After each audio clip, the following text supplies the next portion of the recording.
Hello everyone, this is Jabir and welcome you to Study Mantra. Friends, first of all मैं आप सबको ये बता देना चाहता हूँ कि मैं इस वीडियो से इकोनॉमी का भी लेक्चर स्टार्ट करने जा रहा हूँ। अगर आप लोग का सहयोग रहा तो इसमें और भी आगे लेक्चर लाऊंगा एंड अगर आपको यह वीडियो अच्छा लगेगा तो प्लीज़ सपोर्ट कीजिए, लाइक शेयर एंड सब्सक्राइब। ठीक है फ्रेंड्स, इकोनॉमी बहुत ही बड़ा इम्पोर्टेंट रोल प्ले करता है यूपीएससी में, इसलिए इकोनॉमी को पढ़ना बहुत ही ज़रूरी है। एंड अगर मेरे साथ स्टडी मंत्रा में अगर आप लोग बने रहिएगा तो इकोनॉमी में बहुत से कॉन्सेप्ट आपको क्लियर कर दूंगा।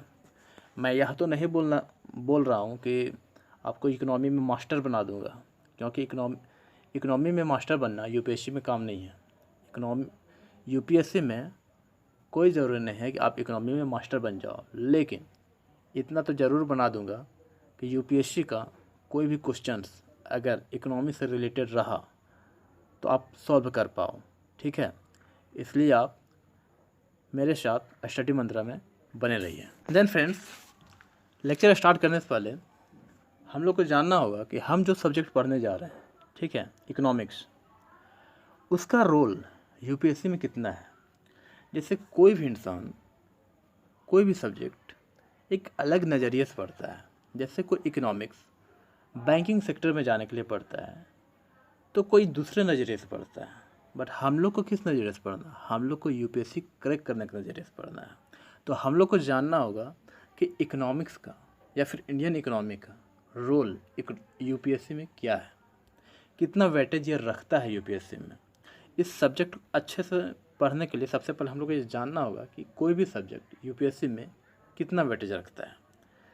तो इकोनॉमिक्स का वेटेज जानने के लिए सबसे पहले मैं बता देना चाहता हूँ कि अगर हम लोग इकोनॉमिक्स की बात कर रहे हैं, इकोनॉमिक्स पढ़ने जा रहे हैं, तो हम लोग को importance of economy in UPSC जानना होगा कि यूपीएससी में इकोनॉमी का क्या इम्पोर्टेंस है, या कितना रोल प्ले करता है। ठीक है, या कितना कारगर साबित होगा हम लोग को प्रीलिम्स या फिर मेंस पास करवाने में। ठीक है, तो चलिए इसका इम्पोर्टेंस के बारे में देखते हैं हम लोग। ठीक है, अगर हम लोग बात करते हैं इकोनॉमिक्स का, तो देखिए सिर्फ हम लोग प्रीलिम्स की बातें करते हैं। तो अगर हम लोग लास्ट कुछ ईयर्स से अगर हम लोग देखें तो सिर्फ प्रीलिम्स में ये इकोनॉमी से 30+ क्वेश्चंस आ रहे हैं।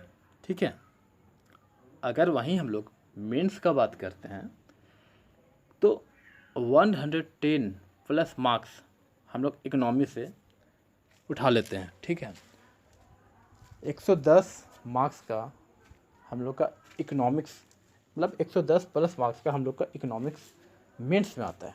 ठीक है, और अगर पिछला ट्रेंड अगर हम लोग देखते हैं तो एक इससे ज़रूर इकोनॉमी से रहता ही रहता है। तो समझिए कि 125 मार्क्स एशे का हम लोग इकोनॉमिक्स से तैयार कर लेंगे। तो कुल हम लोग कितना तैयार करते हैं?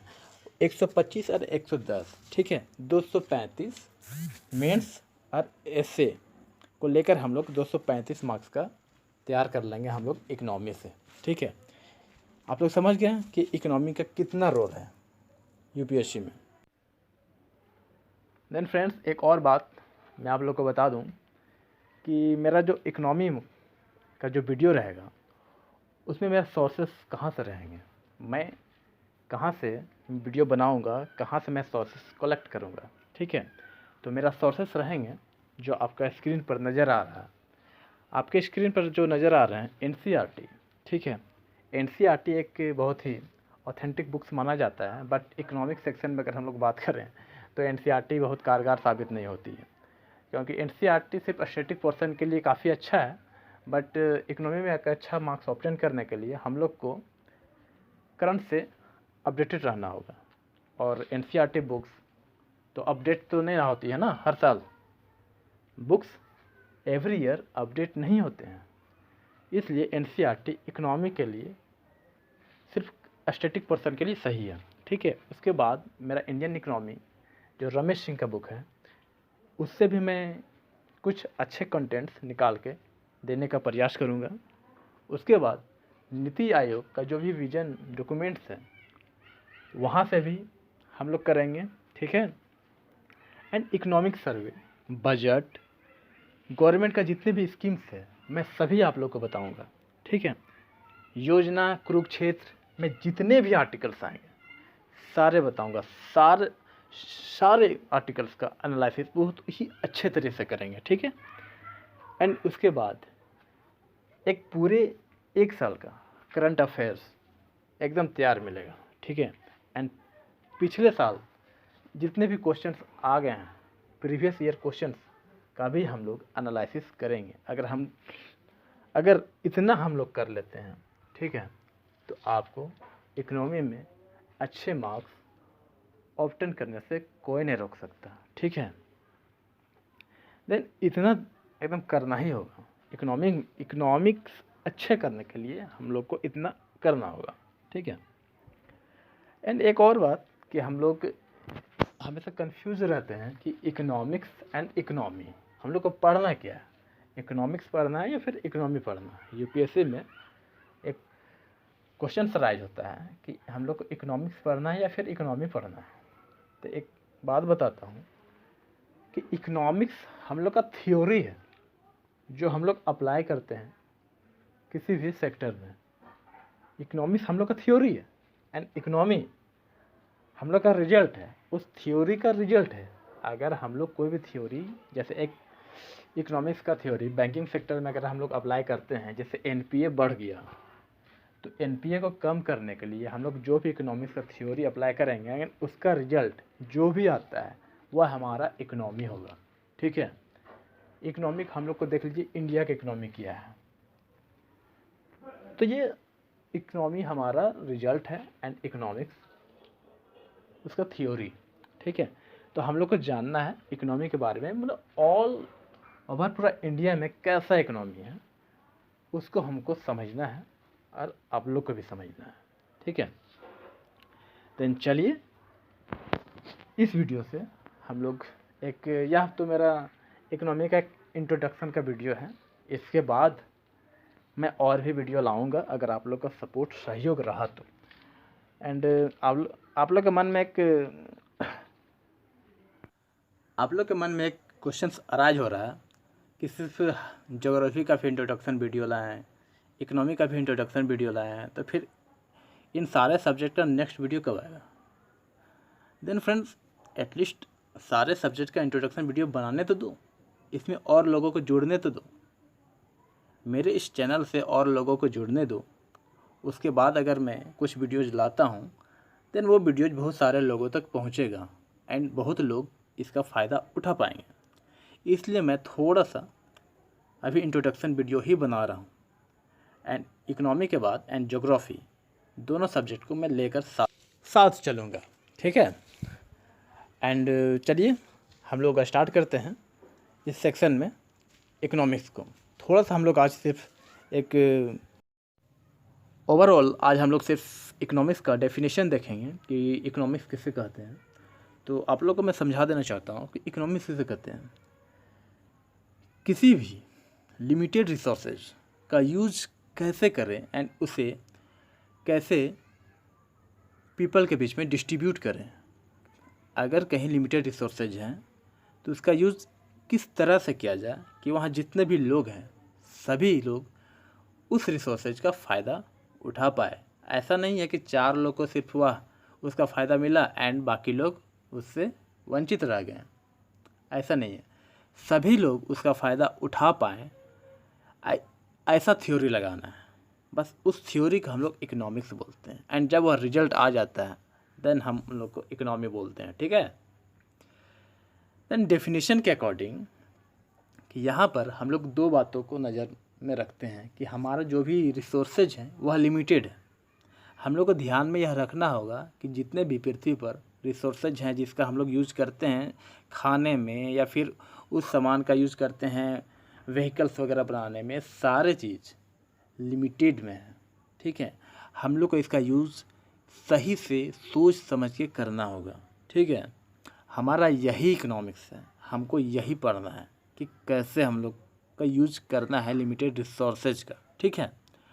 And Really, economics is an important subject because of the fact of scarcity and the need for efficient use of the resources. ठीक है, वाकई में इकोनॉमिक्स एक ऐसा सब्जेक्ट है जिसको हमको पढ़ना बहुत ही ज़रूरी है, क्योंकि हम लोग देखें कि हम लोग के पास में जितना रिसोर्सेज है सारा लिमिटेड है, और इसका यूज़ कैसे करें, इसके लिए हम लोग को इकोनॉमिक्स पढ़ना होगा, जिससे हम लोग इसका यूज़ जो है ना एक एफिशिएंट वे में कर सके, एक अच्छे तरीके से कर सके कि रिसोर्सेज जल्दी ख़त्म ना हो और आने वाले नेक्स्ट जनरेशन भी उस रिसोर्सेज का फ़ायदा उठा पाए।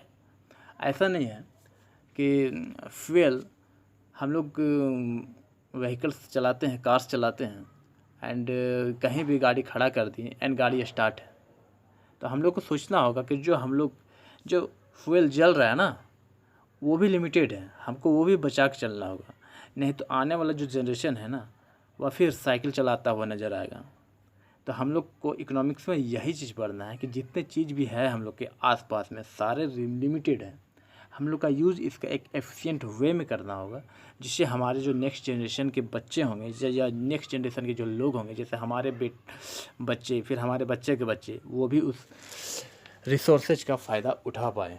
ठीक है, तो आइए चलिए इस डेफिनेशन को आगे बढ़ाते हैं और देखते हैं कि आगे क्या है। ठीक है, छोटा सा अगर मैं एग्जांपल दूं तो मैं एक बात और बता देना चाहता हूं, छोटा सा एक सिंपल वे में समझाना चाहता हूं कि अभी जो टाइम है लॉकडाउन में गवर्नमेंट ऑफ इंडिया एंड हर एक स्टेट का जो भी गवर्नमेंट है वह लोगों को एक खाने के लिए सामान दे रही है, जैसे चावल, दाल वगैरह।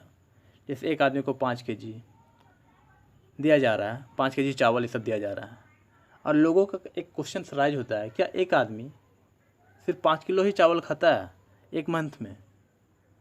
तो एक सिंपल सा आंसर है कि सिर्फ आप ही नहीं है, आपके जैसे और भी बहुत लोग हैं। अगर हम लोग देखें कि गवर्नमेंट के पास में जितना चावल है या फिर जितना राशन है, जितना वो लोग किसान से ख़रीदते हैं, ठीक है, उसी के अकॉर्डिंग वो लोग डिस्ट्रीब्यूट करते हैं। ऐसा नहीं है कि एक आदमी को 50 केजी चावल दे दें और दूसरा आदमी को 1 केजी भी ना मिले। इसलिए अगर एक आदमी को 5 केजी मिल रहा है तो वही 5 केजी करके सभी को मिल रहा है। ऐसा ही यूज हम लोग को इकोनॉमी में पढ़ना है। ठीक है, हमको लगता है कि इस एग्जाम्पल से आप लोगों को कुछ समझ में आया होगा कि इकोनॉमिक्स क्या है।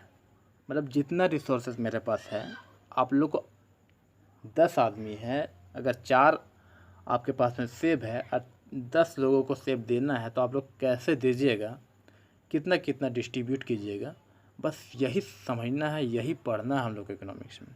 बस इकोनॉमिक्स यही है, एक सिंपल सा भाषा में। ठीक है, देन चलिए आगे इसका डेफिनेशन क्या है, आगे इस सेक्शन में, इस वीडियो में क्या बोला गया है। Human beings in their day to day life are busy doing so many things. अगर आप देखते हैं कि जो ह्यूमन बींग्स हैं अपने डेली लाइफ में कुछ ना कुछ करने के चक्कर में बिजी ही रहते हैं, कुछ ना कुछ एक्टिविटी वो लोग करते ही रहते हैं। ठीक है, तो हम लोग को जानना होगा कि कौन सा एक्टिविटी हम लोग इकोनॉमिक सेक्शन में आता है, हम लोग को कौन सा एक्टिविटी के बारे में पढ़ना होगा। जैसे बहुत सारे मनुष्य तो बहुत सारे काम करते हैं, बहुत सारे कांड करते हैं ना दिन में, तो हम लोग को समझना होगा कि मनुष्य का, ह्यूमन बीइंग्स का कौन सा एक्टिविटी के बारे में हमको देखना है इकोनॉमिक सेक्शन में। ठीक है, और अगर कोई भी ह्यूमन बीइंग्स को अगर किसी से लव सब हो जाता है तो हमको उसके बारे में थोड़ी पढ़ना है, या फिर जो भी इंडियन गवर्नमेंट्स हैं अगर उसी को किसी से लव सब हो जाएगा तो हमको उसके बारे में भी नहीं पढ़ना है। इंडियन गवर्नमेंट मतलब हमारे PM mister prime minister Narendra Modi, तो उनका पर्सनल लाइफ के बारे में हमको नहीं जानना है। ठीक है, देन देखते हैं कि क्या है। Economics studies the economic activities of Mankind. मतलब इकोनॉमिक्स में हम लोग को ये भी पढ़ना है लोगों का एक्टिविटीज़ के बारे में। जैसे लोग बहुत सारे एक्टिविटीज़ करते हैं, जैसे पॉलिटिकल, सोशल एंड एडमिनिस्ट्रेटिव। तो हम लोग को पढ़ना क्या है? ठीक है, तो हम लोग को पढ़ना है वो हम लोग को देखते हैं।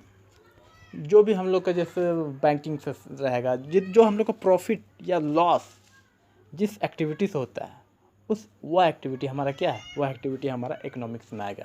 ठीक है, तो हम लोग को ऐसा ही सिचुएशन, ऐसा ही कंडीशन को देखना होगा, जानना होगा कि कौन सा कंडीशन हमारा इकोनॉमी से रिलेट करता है, हमको यह देखना होगा।